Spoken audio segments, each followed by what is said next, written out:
Welcome to Keep Hustling, where we are going past the why to get to the how.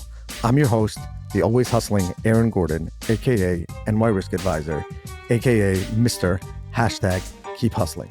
In this podcast, we will be diving deep into the professional and personal successes of our guests to find out how they hustled through the most difficult times in their life and their development to achieve the success they've gotten to today. So buckle up for what hopes to be an amazing ride. Let's get to it.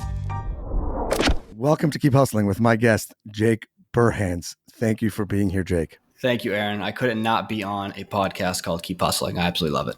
It's a lifestyle. It's a mindset. You're a true hustler. So really thank you for being here. I got to ask, where you look like it's warm weather. Where are you located? I am located in St. Petersburg, Florida. So I actually moved down here 4 months ago from the not warm weather of New Hampshire. And it's been absolutely tremendous to be down here. So it's been great. It's actually been pretty cold. It's been like 50s. So been hitting life a little bit, but we'll get back up there to the 70s, 80s soon. Yeah. You get those people who they hit one cold spurt in Florida and they turn on their heat for the first time in 6 years and they get that horrible smell and they think their whole house is burning down, but whatever. Yeah. We don't have that problem here in New York. It goes on. Even when there's no snow, we get that all the time. Yeah. So you said, how could you not be on a podcast called Keep Hustling? Mm-hmm. What does that mean to you? Why? Well, I think hustle's everything. Going back to one of my favorite quotes, one of them of all time is being able to do the consistently basic thing for an uncommonly long period of time without convincing yourself you're smarter than you are. I think hustling, some of the less intelligent people, quote unquote intelligent people, make it so much farther in business. Why is that? Because I think they don't overthink things, right? Business tactically is so simple. It's just people vastly underestimate the quantity of things you need to do to make it, right? Like in my industry, real estate investing, right? How many cold calls do you need to make to get a deal, right? I actually broke down the numbers. If you're cold calling, you need to make about 3,000 dials, 300 conversations to get one deal. Right now, if people come up to me, Jake, I made 50 dials, man, I didn't get a deal. This doesn't work.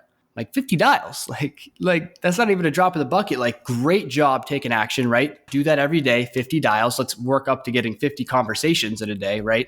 But 50 dials is great. But man, you got to have 3,000 dials, right? 3,000 dials. So we got to stay consistent here, right? So I think the mindset of hustling is great. I also think it's a season in your life of hustle, right? When you're building a business or you're doing something, it's a season and it's not forever. Because it's tough when you're an entrepreneur and you're starting your business and you're in that hustle season, you're grinding, you're working 10, 11 hours a day, 12 hours a day. Sometimes it feels like there's no light, but there is a light. I can promise you. I'm starting to see the light actually right now. So hopefully get out of the hustle season, hire some people and get going. I would say, not to correct you, but I think that it's a different hustle, meaning your hustle can evolve. And the idea of keep hustling doesn't mean you do the same thing for 40 years. But I think one of the things that you're really tapping into, which is so true. I mean, when I started this podcast, someone sent me a statistic that 95% of the podcasts out there don't get past 3 episodes and 80% don't get past 1. So the fact that we've made it is something that, because I committed to doing it. But I think that when a person earlier on in their career, when they're in that real grind of a hustle, if you set the foundation to doing those things, I mean, there's endless opportunities then and in the future. And I think that's really what hustling is about. I wanted to tell you, I don't know if you heard this quote. I'm a big quote guy. I think it was Kenny Smith who said it, that the difference between champions and average athletes are that champions do consistently what the average people do for a short period of time. That's good. Yeah. Well, I mean, if you think about, yeah, it is true. But a lot of times it's the basic things. You think about Kobe Bryant. You'd hear about him getting in the gym and doing I don't know anything about basketball as a hockey player, but he would do a little pivot, right? And he'd do it freaking 2,000 times at 3 a.m. in the morning. You know what I mean? But it's you think he'd be out there doing all the fancy spinoramas, layups. No, he's in there doing his pivots 2,000 times. So how many people would say that, okay, when I was not a professional athlete or when I was in high school or college, I was able to do, as you're talking about cold calls, 500 reps. Okay, so that makes me average. The champion, the Kobe Bryant, the Michael Jordan, those elite people, how many golf shots has Tiger Woods taken? We can't even imagine how many golf shots Tiger Woods has taken in his life. Mm-hmm. So the person who keeps doing that, who keeps hustling, who keeps doing that, that's what makes a champion. Mm-hmm. And that's what keep hustling to me is all about. So first, everyone, I usually end the episode of this, but I'm going to lead with this. And that is everybody needs to follow Jake on all the social media platforms. We connected recently. Instagram. I'm a big Instagram reel consumer. I'm not a TikTok consumer. Really great stuff. You did a whole deep dive into cold calling and things like that. So everyone should follow you, and everyone will see your incredible hustle and the businesses that you're building. But let's take it back. Take us to the start. What do we need to know about your upbringing that led you to that extreme hustle that's made its way to Florida today? It's a good question. I mean, I think everyone can do it, right? Everyone can be an entrepreneur. I think certain people have certain characteristics that they're going to want to hustle more than others. My parents were teachers, so it wasn't like I was born into business or anything like that. We never had a ton of money. So I think initially getting into it, wanting to have money, which obviously, now is only a portion of it, right? Obviously, if you don't want to be financially stressed out. So money is important, but I think it started a lot from hockey, right? And all the lessons and values I learned from hockey. And looking back now, I never would have thought I'd look back at it like this, but having the commitment to play hockey at the highest level from when I was a young kid all the way up to about 20 years old, right? Training year round. I did it almost as like a full-time job for a little bit. But those values and the disciplines you get from that are so applicable to entrepreneurship and life, right? Being persistent, being committed, being a good teammate, being honest and truthful with your teammates, right? Having each other's backs, doing these things really teaches you a lot and really transferable. But I think a lot of those values have transferred over and allowed me to continue to hustle because I had to do that as an athlete. Yeah, not to get back to what we were talking about before, but I think that sports is like the ultimate vision of that, because you can, as a young kid, you can see, obviously there are people that are naturally gifted athletes, but if you look at the people who you played hockey with in your 20s, I would bet most of them were not naturally gifted athletes. But it's the ones who say, I obviously didn't play at that level, but in my own way, I was a relatively serious basketball player for a 5'7", guy from New York. But it was always interesting that at the end of every summer, when we come back to school and get back into the school leagues, you could tell who just didn't hone the craft, didn't work out, didn't care about those things. And those are the people who didn't make it further, because eventually size is only going to get you so far. Strength is only going to get you so far. Natural ability is only going to get you so far. Well, how high did you get in where'd you get in the hockey world? No, I mean, I played, so after high school, you go to a league called junior hockey, which is like what you need to do before you go to college. I ended up getting hurt, so I didn't play in school, but like the kids I grew up with playing are like in the NHL, like in high school. I played prep school in New Hampton or up in New Hampshire. So, I mean, those kids are like literally in the NHL. So at that age, obviously not trying to glorify the high school days, but at that age, I was playing with some of the top people in the country, right? But just as I progressed, ended up getting hurt and I kind of burnt out on the whole thing. That's a whole nother story. I just put way too much time and effort into it and I should have played other sports. Can I ask you about a portion of that? Mm-hmm. So you are a committed high school athlete. You're 15, 16, 17 years old, and then you got hurt. And yet now you're still talking about how that inspired your hustle. Mm-hmm. How did that not deter your hustle? How did you keep that portion of your life and not get down by the fact that it ended relatively abruptly, I assume? Yeah, it was an interesting transition because ever since you're young, it's like any professional athlete, you want to go to the pros, right? Everyone wants to go to the pros. So you're putting in everything you possibly can. And I just remember being just like a lot of times the only kid who would never miss the workout, right? Or never do this. But I think one of the biggest things was just finding something else, right? I mean, for a year after I stopped, I went to school and I was like lost for a year. I was like, what do I do? Like my whole life revolved around hockey. Because when you play junior hockey, I was up in Canada. I was like north of Toronto, but that's all you do essentially. It's like a full-time job. You wake up, you live with like a billet family who's like a fan of the team. You go live with them. You're like 18 years old and you just wake up, train, watch film, do the things. You're like doing community service and then you're just playing hockey, right? So that's all you're doing. So filling that void is like pretty significant. Now here I am, freshman year in college. For one, I'm 20 years old and making cookies in the freaking dorm lounge. I'm like, what am I doing? And so I went from doing that, and like I used to work construction in the summers and stuff. So like real life stuff. Then I went to college. I was like, what am I doing right now? But I think for that year I was kind of lost. But then I got into business and finance and did a little bit of stock stuff, but the stock stuff never really stuck with me because I was like, okay, like I can invest, but it doesn't make sense for me. So I have to invest, but I have to wait till I'm 70 to be rich. It's like something about that just didn't really land with me. So then I eventually read Rich Dad Poor Dad. And that's when I was like, okay, this is what's going to replace hockey, right? So it was tough at first. And there was a space from when I stopped playing hockey to when I found something else that I could just hustle towards, and fill that space for me.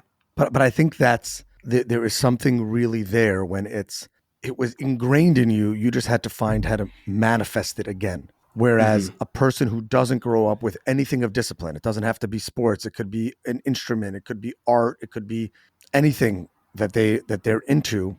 It could be diving really into a subject in school. If you didn't have that muscle memory of like, when I find that thing that I'm super passionate about, I know that I can do it every single day for 5 years or 10 years, because that's what I did with hockey. Yeah. You know what I'm saying? Yeah. And I think that is something that I love, the fact that you went back to that when I asked you about what inspired your hustle from your upbringing, because that really is the core. That's what got you to where you are today. So I want to ask you just one more thing. I think as a kid too, not being given things, like you can't be given things, you're going to have no hustle, no drive, right? And I think I've never been a parent, but I've been a kid. And I think parents and it's natural, right? Parents have nothing, become rich, right? Want to give it to their kids because they never had it. Most detrimental thing you can give to your kids is everything, right? Because then they're not going to go out and hustle. They have no idea how to work, right? From when I was 14 years old, I was working construction. I was literally in the trenches, legitimate dirt trenches, digging holes. 14 years old, on top of playing hockey and doing all these things. So like I learned the value of what it means to work and all these things. And eventually when I was sitting in an office, I was like, holy crap, this is great. I don't have to dig for a living. So having those experiences, I think as a kid and working really hard is going to make you respect working, right? And really drive you to try to get to that level that you need to be at to live like a comfortable life.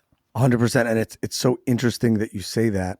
This is going to be the episode with the most quotes in it, so we're just going to get them all out there. But another one that I love, I'm sure you've heard before, is strong people create good times. Good times create weak people, and weak people create bad times. And bad times difficult times create strong people. And that's the cycle. So it's interesting how you said, the people who develop the wealth, they give it to their kids don't hustle as much. Yeah. The cadence is almost like generationally too, I think. Yeah. I was brought up in a family business, and one of the things that my parents were very strict about was like, you have to earn the respect and you have to do the work. And I remember one summer I was living in my parents' house and I was working here at the company, and I asked my dad when we were going to work that day. He asked me what time I was waking up the next day. I said, "Oh, when are we leaving for work?" He says, "Oh, I'm leaving at 8:30 because if I hit traffic on the bus or going down, I can be in there after 9. You are going to leave before that so that you're not late." And that was, part of, I think that I feel lucky, because I think you're right. A lot of those things are challenging. And I think that a lot of people think that they're creating a better life for their kids when really they might be. That doesn't mean that if a parent grows up and they are in a house where they can't afford food, their kids should not have food. That's not what I'm saying. But I think that there's a different level of being able to, what is it? Shaq says, in order to touch my cheese, you got to bring me 3 degrees or something like that. So same kind of thing. Wow, these quotes are flowing today. So then you found your passion in the real estate business. I assume you're a cold calling guru because that's what you said. But take us to the pivotal moment where you were like, this is what I want to do, or this is going to click, and this is the career path for me to inspire my hustle. Yeah, I think it was it was in college when I read that Rich Dad Poor Dad book. I mean, it's the most cliche answer ever. Everyone reads that little purple book, right? And people either, oh my gosh, or it just doesn't hit for them, right? I'll give it to some people and they'll be like, like, you read the book? Yeah, I read it. Nah, nothing happens for it. But some people be like, oh my God, this is it. And for me, that's what it was like. Oh my God, this is it. This is my way to get wealthy. I've always wanted to be wealthy. So then I just started reading everything, going full in. I learned about wholesaling back in 21, and it was just kind of just full bore from there. And we started out doing a lot of things, and we've whittled it down. But I think at that time, money was the main driving force for me, and this seemed like the best way to get wealthy. So that's really what it was that was driving me. Because like I said, I didn't come from any money, like from nothing. Not like poor. Like my family was always had a place to live and pretty good, and had good grandparents that were able to support us and all that. But never being like wealthy, I don't know. That was just a motivator at first. And I saw real estate as that pathway. So you said that was the motivator at first. What did the motivation change to, and how did that change? Motivation changed to, I think, helping other people begin their entrepreneurial journey. Like I'm still in the beginning. Like I'm thinking long, right? I'm thinking 40 years, right? So I'm still in the infancy. But being a couple years in, I have a little bit of a step on the people who are just getting started, right? And I think Alex Hormozy said that entrepreneurship is the greatest self-development tool of all time. And I could not agree anymore. So my whole focus now is building like a real estate community on Facebook, just a free Facebook group where I'm just trying to dump as much value as I can into there and just help people on those first few steps of their entrepreneurial journey, right? I want everyone to be operating at their highest capacity, their highest function, reach their highest potential in life, right? And I think a big part of that is having people to support you, having a community, and doing all those things. So I think it's turned from money, which probably motivates a lot of people, and it still is a motivating factor, right? I'm not rich now by any means, but I think now it's switched to like helping people because that's like what fulfills you, right? Is watching other people grow and change, and what you're saying is helping them. And like nothing feels better, man. People texting you like, "Oh my gosh, thank you for this. This helped me so much." All those things. So that's what I can see myself doing long term. Because I love stuff like this, podcasts, preaching about mindset, doing that. That's what gets me fired up. Getting people to make more cold calls. Getting people to make more cold calls, eat more dirt. Yeah, that's what it is. It's true. I mean, is there anything more gratifying? Seriously, as someone who has seen it, and you could see something or the potential in someone, and they're like, "I made 50 calls," and you're like, "Get to 500," Mm-hmm. and the guy or gal texts you or calls you and says, "Hey, I just made call number 489, and I just got the biggest deal of my life." Yeah. Like, and that's what motivates you to keep doing that. But I think there's also a certain level of validation there, and everybody needs validation. And I think money is a huge validating factor, but it's also just like when you develop that path, that's what hustling is about. It's finding that path and then being able to cultivate that. So in order to do that, I think a lot of people, not to get cliche about what hustle really is, but a lot of people give up on that early and they never they're so close. It's almost like if you zoom out, you have a guy who's climbing a mountain and he can't see the top, but he's right there. And then 3 steps from the top, he gives up. And people never will realize how good they could have it or where their success is going to come if they don't just stay at it until they find that passion. Yeah. And I'm still on that pathway, right? Like I've made it to a point where it's my full-time job and I'm doing fine, right? And it's great. And we're doing really well in the business, not to the point of like retirement though, where you're just like, you got your passive income, all those things. So I'm still on that doorstep of like, oh, how close am I? Like I'm 3 feet from getting to this point, keep going. Like the people who are ahead of me are probably looking back like, man, you're almost there. You got to keep going. And I think at a certain part of it is like when I look back at these people calling, like I've been through it. So like I know exactly where they're at. And I'm like, hey man, you just got to keep going. You just got to every day put in 2-3 hours and you will get through it. You'll get through it. But no matter how much, even for me, no matter how much someone used to tell me that, I could never it would help me. But in my head, I'm just like, man, this is so tough. But you really don't know until you make it through yourself. So you have to have that blind faith. That's what it is, blind faith. Listen to people that you know and trust that this is the process to get you to that result and just do the process. Keep doing it. And just be around those people to be like, hey, am I doing the right thing? Yep. Keep doing it. You just got to keep going. That's why I said at the beginning, everyone vastly underestimates the quantity of work that's needed. So it's just doing the calls, right? Every single day. And how many people, because they underestimate it, get too bogged down and then don't get there. And they could have, and it could have been easier in the long run. And I think that if there's anything one of the things that we're trying to get out of this podcast is inspiring people. The tagline is getting past the why to the how. Everyone likes to talk about their why, and that's their North Star, and that's what motivates you. But how? When someone listens to Jake and they're like, hey, this guy, he was a hockey player. It didn't work out for him. He read a book. He chased it down. He spent 5-6 years perfecting, figuring out which part of the business was best for him while hustling it through, found the thing he's good at, and now is going to become a billionaire. Like that person who's in one of those seasons in their life will gain tremendously from that impact. And I think that's really what it's about, is getting to that moment and getting to that point. Yeah, I think the biggest thing is in getting to the how. One of the biggest things I learned last year, I would say probably mindset wise, is everyone has their own unique set of circumstances and position in life, right? So you can never really truly compare yourself to someone else because they have different characteristics, different resources. They started in a different position. So it's hard to compare yourself exactly to people. One of the biggest mistakes I did is I would look at someone that I look up to that's in my space, and I would try to emulate them 100%, be the exact same person that they are. And then things wouldn't work out and I'd get down on myself. Then I'd find another person. Okay, he's successful. I have to do exactly what he's doing. Exactly. So I do everything he does. and just certain parts about it don't work out with me. But now I've realized I'm my own person, right? Own traits, own situation, own tools in my tool belt. I just need to take bits and pieces of everyone, put it onto my superhero, for lack of a better term, and do my own thing, right? I think that's the best way to look at these, because there's so much information. There's just too much information out there. That's the issue, right? Too much information that people don't even know where to go. They can't even make the call because there's 15 million people telling them how to make a cold call. You know what I mean? So I think taking the bits and pieces and always taking action, that's the how. How do you get past the why to the how? Always take action every single day. There should be a rule that, hey, I have to call for 2 hours before I can even listen to a podcast, right? If you're in real estate and you're trying to make sure you're taking action every single day, and have that be a barrier to you being able to consume information, because you'll get caught in that trap of just consuming and not actually doing anything. So that's fascinating. You're talking a lot about mindset. So are you saying that you should do enough research early on that you find the mentor, even if you don't speak to them directly, but the path or the roadmap that you want to follow, and then just stay on that because too many people jump ship? Or are you saying try to grab a bunch and create your own? I'm saying, for one, you need to take a little bits and pieces of everyone. But I'm just saying, in terms of, you said the tagline is getting behind the why to the how. I think it was two different points. My second point was getting beyond the why is always being able to take action and still consuming that information, but always taking action. And yeah, I just think don't get distracted by trying to learn what everyone's saying before you take action, because you're never going to actually take the action.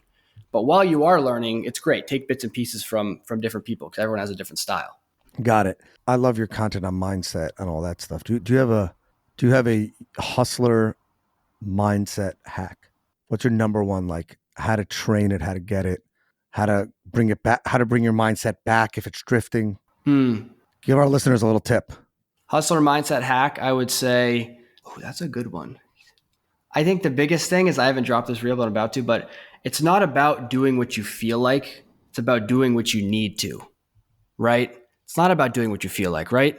I think one of the biggest things of hustle, it's about discipline, not motivation, right? Everyone's, motivational clips. Not about motivation, right? Joe Rogan talks about this. Motivation is fleeting. You go to a seminar, I'm fired up for that night or for the next day, and then it's gone. It's about discipline, knowing what you need to do and getting up every day and doing it. That's the mindset every day, right? I don't feel like doing stuff 85% of the time. I don't feel like doing it, making the calls or doing anything. But I know it's what I need to do to get to where I want to go. So just think about that. It's not about what you feel like doing, right? It's not about your emotions, really. It's not what you feel like doing. It's about what you need to do to get the results you want. If you can think about that, it's going to push you to go. Because just because you don't feel like that, that's completely normal. I can guarantee you that. Everyone feels like that. Yeah, and I think also sometimes people get bogged down with, as you said, trying to get too many things in. So it's almost like, you go to a seminar, you hear you listen to a clip, you do whatever. Find that one thing that you can do for the next 100 days. Not don't take 50 pages of notes, because you take 50 pages of notes, you get back to your office, you're like, this is too difficult. As opposed to you come back with that one, you're like, I can do that one thing. I can double my cold call output because I heard Jake on stage and he said, if you do X number of calls, you'll see the success. So I think you're right. I think that it's about finding those things and just doing them. Just do it until you just do it. And that's it. Yeah, I think taking one item and doing it until it's maybe a habit, right? I mean, James Clear, right? Or what's his name? Atomic Habits, the book Atomic Habits. They talk about habit stacking, right? It's doing one thing, bunch, and then once it's a habit, then you start the next thing, right? I'm honestly the biggest culprit of that. I'll try to do like 3 different things at once and it never works. Never works. Like, I'm going to start doing all these 4 different things. I'm adding it to my routine and none of them last. But if I can sit there and do one thing every single day for 2-3 months, but it goes back to that quote, man, got to be able to do the consistently basic thing without, for an uncommonly long period of time. That's just what it's about. And that's, and the ultimate hustlers do that. So that's what this is all about. I got to ask, do you know how many cold calls you made in your career? Yeah. So we've been doing it I started at the beginning of 2021, probably about 3 years, but we've only been full-time in the business for like a year, because before we were like all around being a realtor and stuff.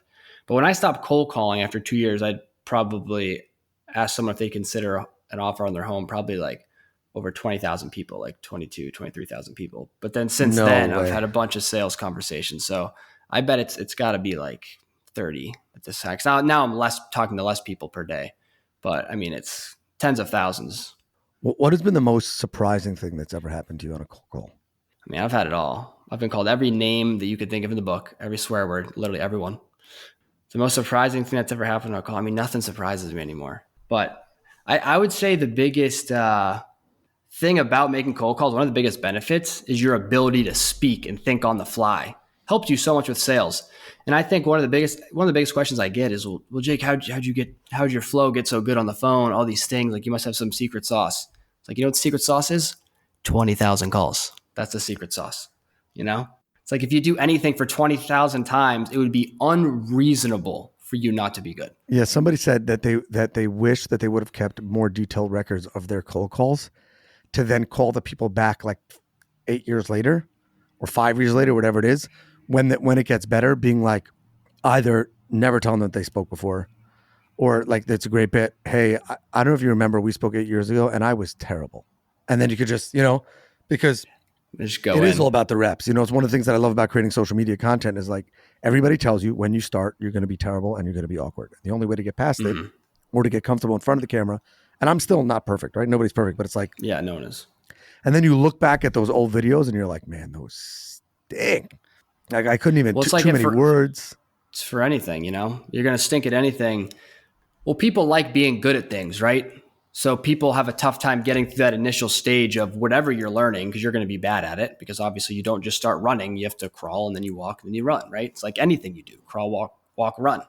So you got to get through that initial embarrassment stage. First of all, no one cares. Okay. Really, no one cares. Secondly, you just got to get through that and trudge through that, and you'll start to get good. And then once you start to get good, you'll like it more. I think like Jordan Peterson talks about it or something, but or I forget who it was, but there's a certain level. Oh, you know who it was? Robert Greene. You know Robert Greene, 48 Laws of Power. He does some other things.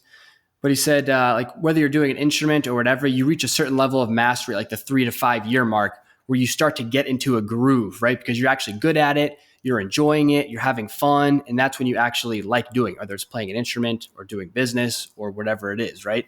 But you got to be able to trudge through it for a few years of not being great, and then you get to that point where it's actually fun to do what you're doing because you're good. And you got to keep hustling through it. Yeah. Jake, we got to get together. Do you ever come to New York, or I'm going to have to come down to Florida?